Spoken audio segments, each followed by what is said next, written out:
Boa noite, povo, tudo certo? Graças a paz. Boa noite, eu estou aqui, né? Não sei que horas vocês estão assistindo aí. Mas vamos que vamos. Nessa aqui é a nossa quinta aula já. Tivemos algumas mudanças no áudio, eu espero que esteja chegando melhor para vocês aí, mais nítido. E a gente vai aperfeiçoando isso aí a cada aula, né?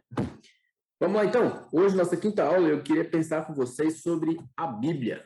Eu acho que é interessante a gente pensar nisso porque na caminhada cristã eu tenho visto muitas pessoas literalmente patinando nesse assunto, né? Pessoas que estão na igreja já há algum tempo e têm dificuldade de entender a Bíblia, né? De compreender a mensagem, de saber o teor do conteúdo ali, né? Quando foi dito, para quem foi dito, por que disseram isso, o que é profético, o que é histórico. Então, muitas pessoas têm dificuldade nisso, né? E aí eu já tenho visto até pessoas, né, liderando, dando estudos, pregando, cometendo alguns erros, né? Dizendo algumas coisas aí que realmente não procedem, né? E por falta de conhecimento, né? Por falta de alguma compreensão ali de contexto, de tipo de livro, né? Livros é um histórico, é um livro poético. Então isso faz diferença e isso compromete muitas das vezes a mensagem, né? Muitas vezes o texto é simples, diz uma coisa ali e o pessoal complica muito, dá uma volta, vai lá no Apocalipse, Gênesis, volta tudo. Então eu acho que é interessante a gente meditar nesse livro e pensar em alguns princípios e alguns parâmetros para que a gente consiga entender o que esse livro tem a nos dizer. Então, beleza? Vamos lá para a nossa tela? Tá aqui, nossa tela.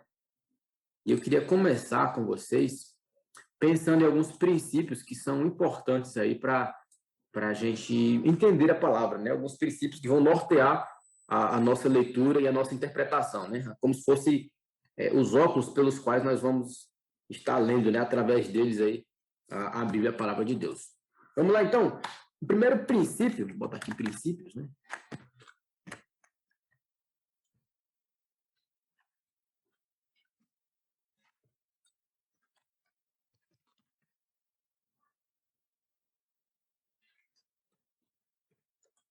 Princípios para a interpretação bíblica.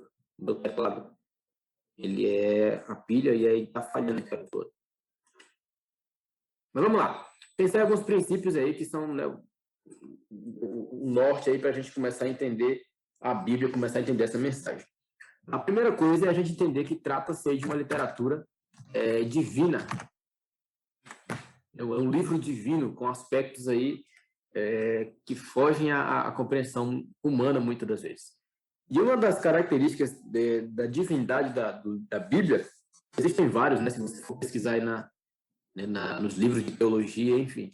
Mas, para mim, os mais evidentes, os mais claros, os mais óbvios, é que trata-se de um livro divino e por conta da sua mensagem, principalmente pelo teor da sua mensagem. Alguns vão questionar que é um livro humano, contém erros e coisa e tal. Só que quando a gente vai analisar e comparar a literatura bíblica com outros livros, a gente percebe que, de fato, existe um diferencial na leitura e na escrita da Bíblia, né? Por exemplo, a gente tem aí vários autores, né, desde de Abraão e Abraão, não, perdão, desde Moisés escrevendo ali, né, sobre o Gênesis, o Pentateuco e tal. A gente tem pessoas de várias classes da sociedade, né? A gente tem reis, a gente tem pescadores escrevendo, a gente tem, né, copeiros, enfim, várias pessoas de várias classes da sociedade, né? Alguns muito cultos, outros nem tanto, né? Daniel, por exemplo, um cara muito estudado. Paulo, né? Falava vários idiomas. E a gente tem pessoas que são simples, né? Pedro, Tiago, os profetas menores, né? Ali a gente tem Joel, Abacuque, Jonas, pessoas, né, de uma classe social diferente. Então, a gente tem isso ao longo do tempo, se você for analisar, e a Bíblia foi escrita aí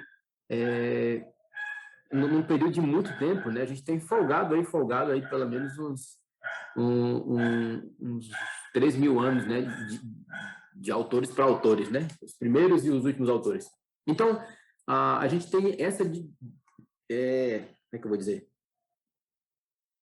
Essa pluralidade, né, de escritores, de cultura, né? A Bíblia foi escrita, para você ter ideia, com pelo menos 3 idiomas, né? A gente tem o grego, o hebraico, o grego e o aramaico, né? Toda essa salada, pessoas diferentes e tal. E quando a gente junta os livros, né? Hoje, quando fechado, a Bíblia completa, a gente encontra aí a mesma mensagem do início ao fim, né?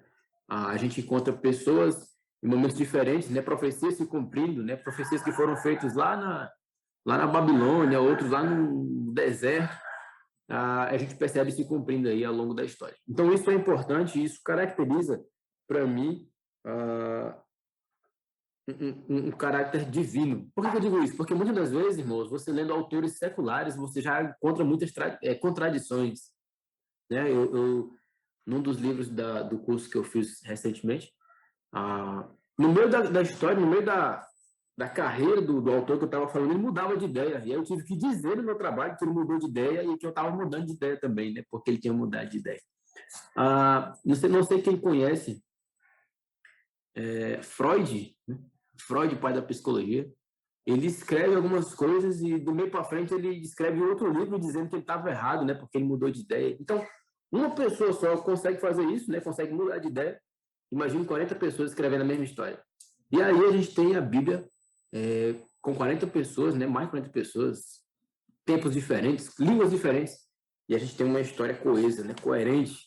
Então isso para mim é uma das maiores características de um livro divino, né? Não se trata de uma mensagem humana, não é um bilhete que alguém escreveu, mas trata-se de um livro divino inspirado por Deus, com uma mensagem de Deus para a humanidade, beleza? Então isso aí é interessante. Se você tentar ler a Bíblia sem esse olhar aqui, você com certeza vai incorrer em alguns erros aí, né? Vai tropeçar em algum momento, vai ter perguntas sem respostas. Outra característica, perdão, um outro princípio é que trata-se de um livro, de uma mensagem, né? Um livro inerrante. Quando a gente olha para a Bíblia, a gente não pode pensar num livro que contém erros, porque a gente está falando aí, né, só de Jesus para cá, né, do Novo Testamento, a gente está falando aí de mais de quase 2.000 anos. Né? Se a gente considerar o Antigo Testamento, então, a gente tem muito tempo aí, muito livro, né, num longo período de tempo aí que foi perdido, que se achou e coisa e tal. Nesse sentido, se nós considerarmos a possibilidade de haver erros na palavra de Deus, né? Não, por exemplo, né? Eu não acredito que o peixe engoliu Jonas, né? Não, eu não acredito aí que Jesus multiplicou, né, 5 pães e alimentou uma multidão, né? Para com isso. Então, isso não é literal, não é verdade. Se a gente começar a abrir margem para isso, larga a Bíblia, né? Vamos fazer outra coisa. Às vezes eu brinco dizendo, né? Joga a Bíblia para cima, dá um tiro e partiu bagaceira, né? Porque não faz sentido. Se a gente considerar a possibilidade de haver erro nas escrituras, não faz sentido a gente estar aqui, né? Porque a porteira que passa um boi passa uma boiada, né? Se existem algumas coisas que não são verdades, que não são literais, que não aconteceram, então o que é que de fato é verdade ali, se tudo pode ser uma mentira, né? Então, a gente precisa olhar para a Bíblia, estudar a Bíblia como um livro inerrante, como uma mensagem infalível de Deus à humanidade. Né? O homem passou ali, mas Deus preservou essa mensagem até os dias de hoje. Certo? Uma outra característica, um outro princípio aí para quem quer ler a Bíblia é entender a Bíblia como um livro não histórico,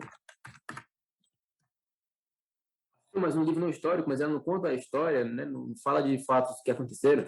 Verdade. E a gente tem características históricas, né? Alguns livros começam, por exemplo, né, no ano que morreu o rei fulano de tal e tal. No Novo Testamento também, né? Quando a Judéia era dominada pelo imperador tal, Tibério César estava em lugar X. Então, características históricas, elementos históricos, a gente tem isso na Bíblia, isso dá veracidade, né, da concretude à Bíblia, né? É um livro sólido, real, aconteceu, cita reis, cita tempos, né? No tempo em que nasceu fulano, no tempo em que morreu o rei fulano e tal. Então, isso são características históricas na Bíblia, mas ela não tem a finalidade de ser um livro histórico. E é aí que eu queria chegar, né? Não é ideia de quem escreveu a Bíblia, né, dos autores, provar nada para ninguém. né? Ah, por que que a Bíblia não citou isso, por exemplo? Por que que a Bíblia não citou aquilo? Por que que a Bíblia não relata, né, a guerra tal, enfim, a guerra entre os romanos, né? O livro de Roma, ou o livro de Roma, o livro de Atos, ele é escrito durante o período aí do Império Romano. Muitas coisas acontecem no Império Romano que não estão relatadas, por exemplo, no livro de Atos, porque não é o interesse do autor, né? A mensagem não é uma mensagem histórica, né? A Bíblia não foi escrita com a ideia de narrar a história da humanidade. E aconteceu assim, e vai escrevendo tudo. A intenção da Bíblia é narrar a mensagem de Deus para a humanidade, e ela não se preocupa em elementos históricos. Claro que aparece aqui e ali, né? Enfim, a, a gente tem, por exemplo, lá em... Você pode pesquisar isso depois, né? No livro de Jó, ele fala de alguns animais, né? Que as características que ele apresenta vão lembrar muito os dinossauros. Se você parar né, sentar para pesquisar lá, ele cita Leviatã, né? Que eram grandes répteis, enfim. A coisa nesse sentido, você vai encontrar algumas características que apontam, né, para a existência dos dinossauros, por exemplo. Mas ele não cita diretamente isso porque esse não é o objetivo do livro, ok? Então, a Bíblia tem elementos históricos, características históricas, mas não trata de um livro histórico, né? Não é um livro para provar que quem escreveu estava vivo no ano X e Y, ok? Então, não tente ler a Bíblia com esse olhar de pesquisador acadêmico, porque você pode se frustrar e pode ter aí muitas perguntas sem resposta, beleza? Um outro princípio que a gente tem para entender a Bíblia, isso é muito importante, né? É que para entender a Bíblia você precisa considerar três barreiras.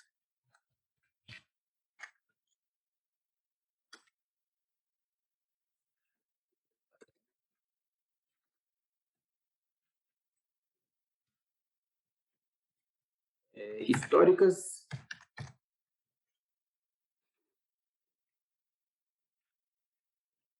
teológicas,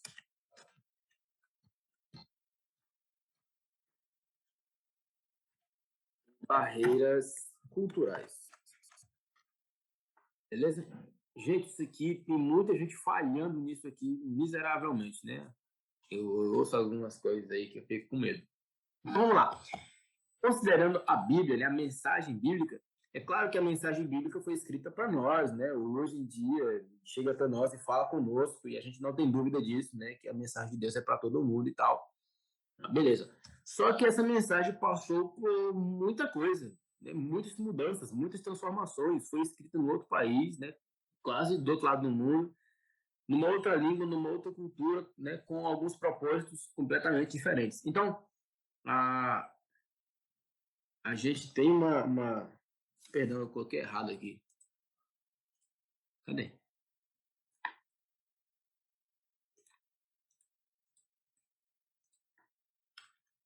Tem uma barreira histórica, uma barreira linguística.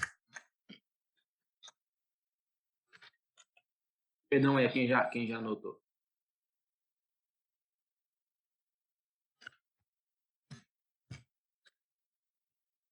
Barreiras linguísticas. Tá certo. Vamos lá. A começar, a gente tem o fato de que a Bíblia foi escrita em três idiomas que hoje em dia são considerados como línguas mortas, né? E o que são línguas mortas? São línguas que hoje não se usa mais. Por exemplo, o grego que a gente tem a Bíblia escrita foi o grego koiné, que era um grego aí da época de Alexandre o Grande que se popularizou, né? O grego koiné significa grego comum, é um grego popular, que a maioria das pessoas falavam, né? O povão falava. E que não é o grego que a gente tem hoje na Grécia, né? Hoje a gente tem um outro grego lá mais clássico, mais técnico, e que vai mudando, né? Assim como a língua portuguesa, as demais línguas elas estão mudando, estão, né? Hora por outra aparece uma palavra nova e algumas palavras vão deixando de ser usadas. E isso acontece com todas as línguas, até que elas, né, somem, ficam apenas na teoria, né? Então, as línguas bíblicas hoje elas estão só no papel, ninguém fala o grego koiné hoje, e a gente tem o grego apenas como uma forma instrumental, né? a gente lê, interpreta e traduz e tal, mas não tem ninguém falando e aqueles termos ali, boa parte deles já estão em desuso. E o que isso tem a ver? Tem a ver que nós estamos em português, hoje, século XXI, e a gente precisa considerar essa distância, né, com as línguas originais. Então, por isso que a gente tem aí, muitas das vezes, muitas versões hoje, né, muitas traduções. Qual é a mais certa? Meu irmão, eu digo que a mais certa mesmo é o texto original, o grego, o hebraico, né? Esse aí esse aí não muda não, né? Esse aí tá certo. O demais, né? As traduções elas vão mudando com o passar do tempo, né? Algumas Bíblias mais antigas, por exemplo, Almeida, tal, tem um português muito difícil, muito carregado, porque foi traduzido do português de Portugal, aí por volta de 1900 e alguma coisa, né? Então a gente tem hoje em dia já a linguagem de hoje, né, que avançou muito aí para um linguajar popular aqui no Brasil. Eu particularmente gosto muito da NVI, né, nova versão internacional, e geralmente eu busco pregar, por exemplo, com as melhores versões, nos melhores termos que se adaptam mais aí ao dia de hoje, né, ao cotidiano da gente. A minha esposa que às vezes fica chamando minha atenção porque eu prego com mais de uma versão, né? Mas é para dizer que todas as versões são traduções, são meio que interpretações, e a gente precisa considerar essa distância linguística aí, beleza? Um outro fato é a distância cronológica, que tudo aconteceu faz muito tempo, né? Faz muito tempo, foi, né, alguns fatos aí há 2000 anos, outros há 3, outros há 4.000 anos, outros a gente não tem ideia mais ou menos de quanto seja, né? Alguns dizem que a história de Adão ocorreu aí há mais ou menos 12.000 anos atrás, outros dizem que é 7.000 anos antes de Cristo. Então, a gente tem essas dificuldades aí com alguns textos e que a gente precisa considerar na hora de interpretar. Por quê? Porque a gente vem para o último ponto aqui, que é a barreira cultural, né? Que implica em todas essas aqui, né? Linguísticas e cronológicas. O que quer dizer isso?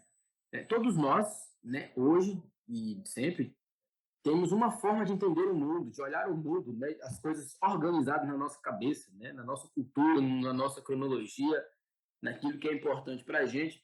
E quando a gente olha para outras coisas, a gente acha super estranho, né? A gente acha aquilo muito incomum, né? Por exemplo, tem alguns países que a família vai para a praia, né? Por exemplo, né? Na praia, a mulher fica com, né, um roupão grandão, parecendo um fantasma, né? Coberto as mãos, os pés, olhando as coisas ali, enquanto os homens vão tomar banho e as mulheres ficam ali, né? Coberto o cabelo, coberta a cabeça, enquanto os homens tomam banho. E ninguém se sente mal por causa disso. Nós olhamos para essa situação e dizemos, cara, isso é muito errado, isso é muito estranho, né? Isso aí não é justo. Mas na cultura deles isso é normal. Acontece, isso é normal. Então, esses elementos culturais, a gente precisa considerar de que eles são diferentes dos nossos. Por exemplo,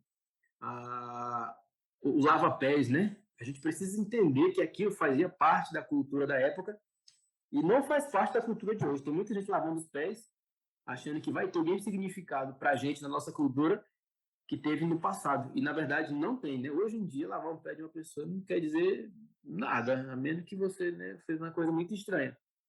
Mas na época era o costume né, comum, as pessoas elas jantavam sentadas no chão, né? E para sentar no chão ali todo mundo junto na ceia, lavavam os pés, porque todo mundo obviamente andava de pé naquela época, né? No máximo você andava de cavalo.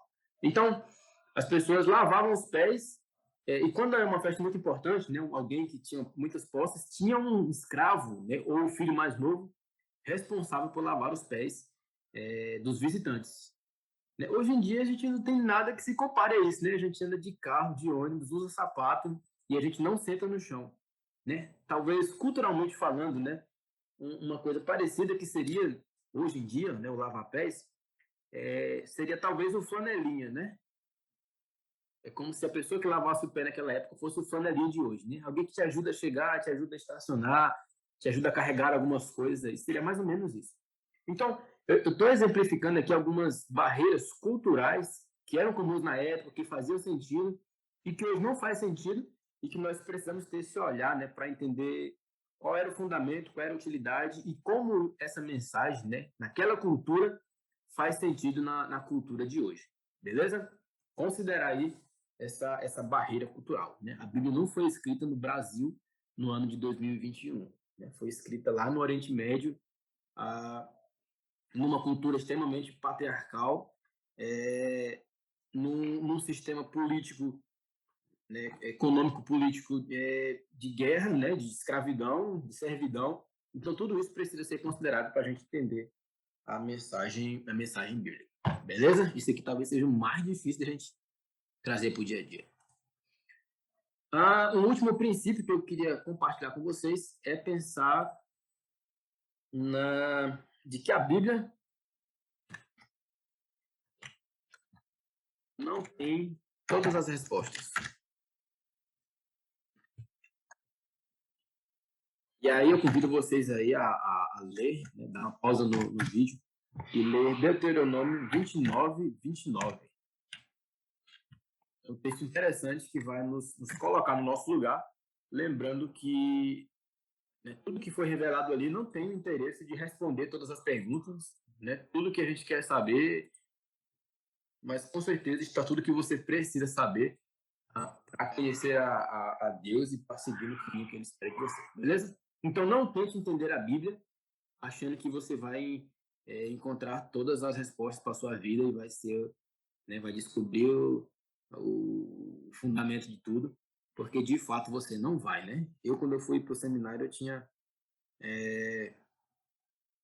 algumas perguntas, né? E quando eu saí do seminário, depois de ler muita coisa lá, eu tenho algumas respostas apenas, né? Muito mais perguntas. Hoje eu tenho muito mais perguntas do que respostas. Mas vamos lá? Então pense nisso aí, entenda que a Bíblia não tem todas as respostas, mas ela apresenta aquelas que são necessárias para você encontrar o caminho, né? Seguir no caminho. Beleza? Ainda falando sobre a Bíblia, sobre esses pontos aqui, eu quero deixar uma atividade com vocês, que é a gente organizar aí o que são os livros da Bíblia. A gente sabe que a Bíblia se divide aí em duas grandes partes, né?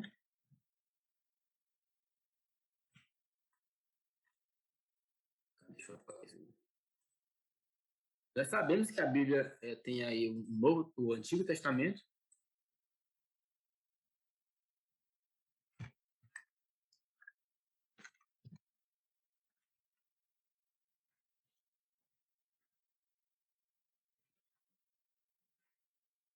e temos também o Novo Testamento.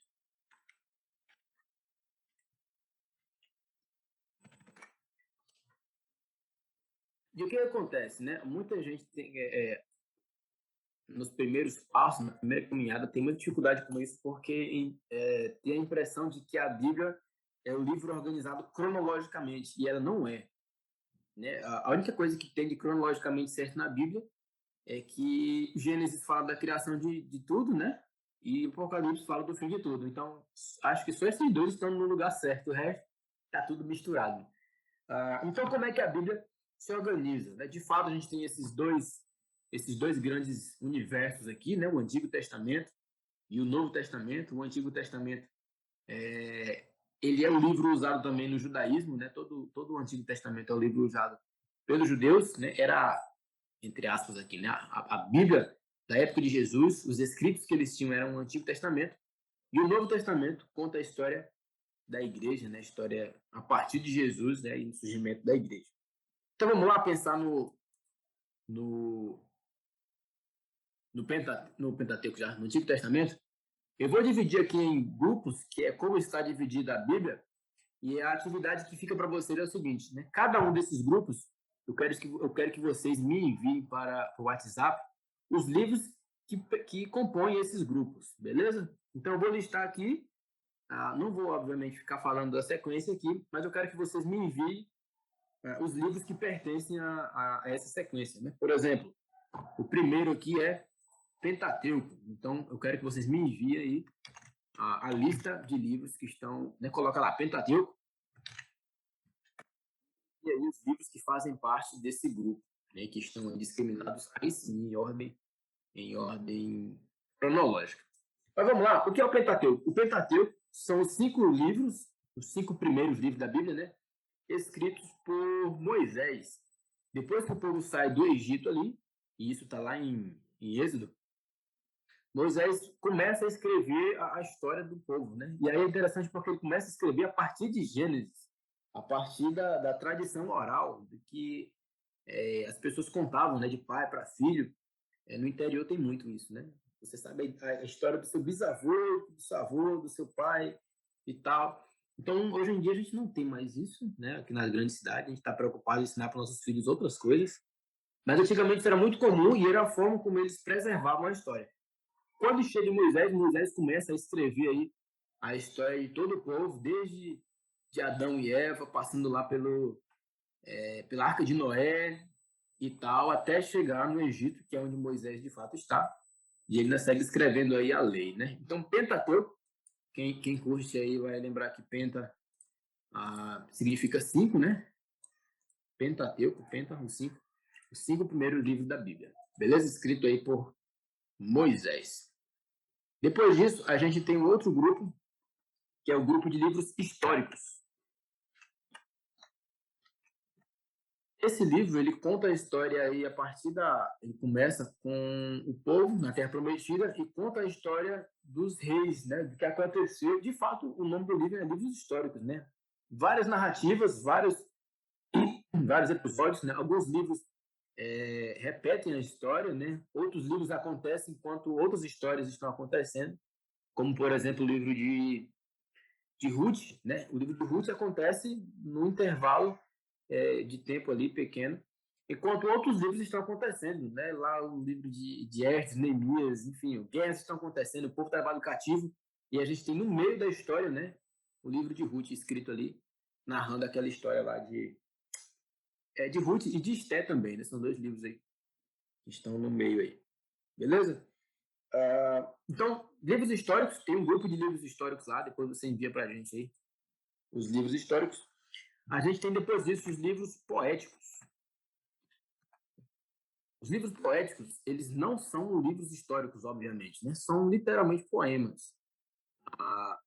Para quem já leu o livro de Jó, sabe que é uma leitura enjoada e meio né? No bom sentido da palavra, né? Meio sem graça, porque na tradução dificilmente você vai encontrar muita lógica ali. Só que ele é um livro poético, ele é um poema, ele tem rimas, só que ele foi escrito em hebraico, né? Então, quando a gente traduz, a gente não tem muita rima, muita aquela cadência que os poemas geralmente têm. Mas trata-se de um livro poético, é uma história relatada aí em forma de poema, e ele está nesse grupo aí, né? Começa com Jó e aí segue, né? Jó, Salmos, Provérbios, tal, Eclesiastes. Então, manda pra gente, então, a lista dos livros poéticos da sua Bíblia aí. Depois dos livros poéticos, nós temos os livros dos profetas maiores.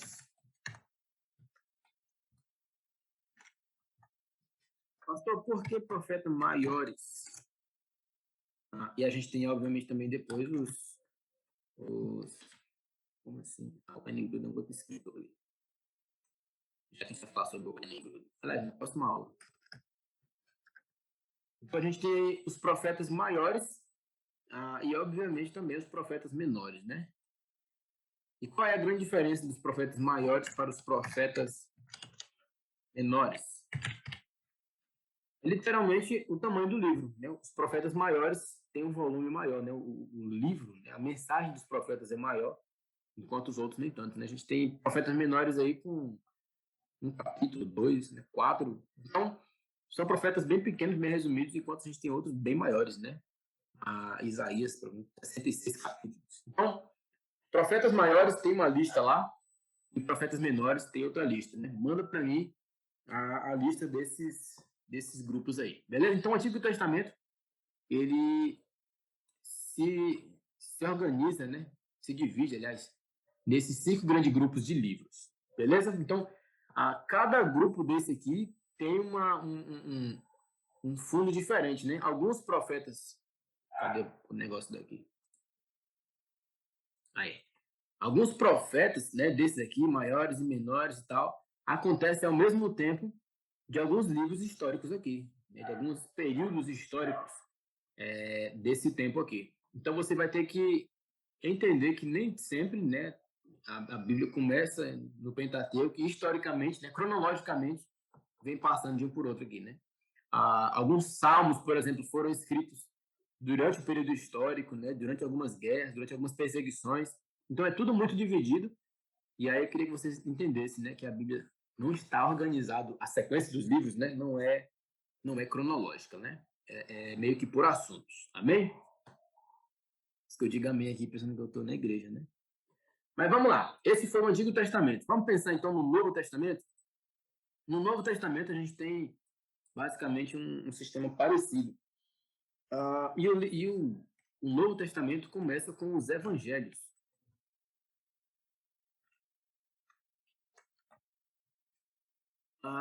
E o que é Evangelhos, né? Alguns autores vão chamar de biográficos. Por que biográficos? Porque fala da biografia de Jesus, biográfico. Contam aí, né, a biografia, né? Bio é vida e grafia é escrita, né? Escrito da vida, né? Como foi a vida, o registro da vida. Como foi a vida de Jesus, né? Mateus, Marcos, Lucas, João, já dei uma pista aí para vocês. Escrevem a mesma história, né? Os mesmos relatos sobre a vida de Jesus. Então, esses 4 livros, eles meio que repetem algumas informações ou passam por um ponto de vista diferente, né? Você lê João, você vê um cara muito mais perto de Jesus ali, contando muita coisa. Você vai ler Marcos, você percebe um cara, né, muito mais objetivo, resumindo muita coisa.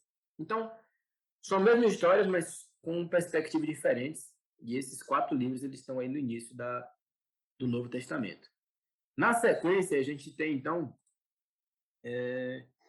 um livro histórico.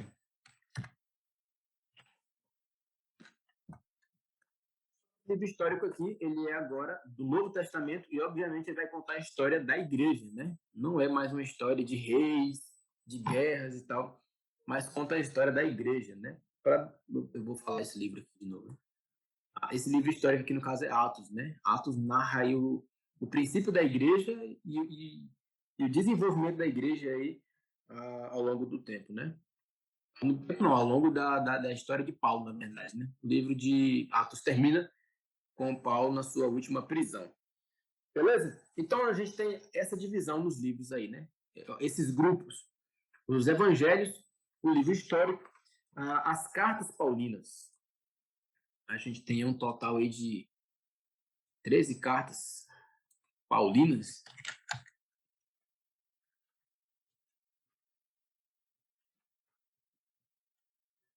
Que Paulo escreveu às igrejas. Então, são super interessantes, né? Cada um traz trata de problemas diferentes, e aí é interessante a gente lembrar, como diria vocês, né? Que aqui nesse grupo, né, que a gente tem lá várias cartas, né, Gálatas, Efésios, Filipenses, elas acontecem durante esse período aqui, ok?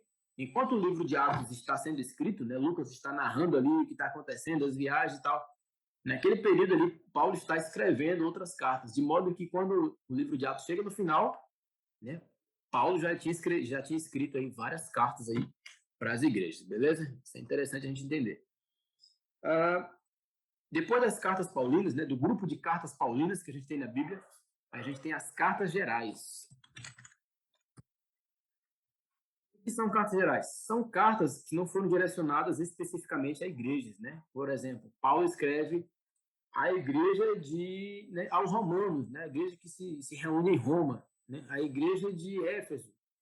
As cartas gerais não, né? Por exemplo, a carta de Tiago, ele escreve para as tribos dispersas, né?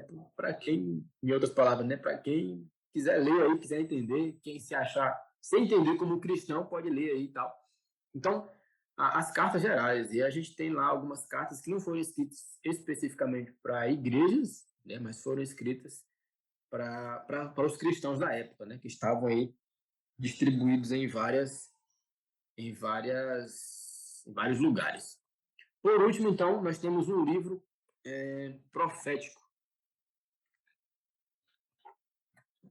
o livro profético, né, não dos profetas aqui agora, mas um livro profético do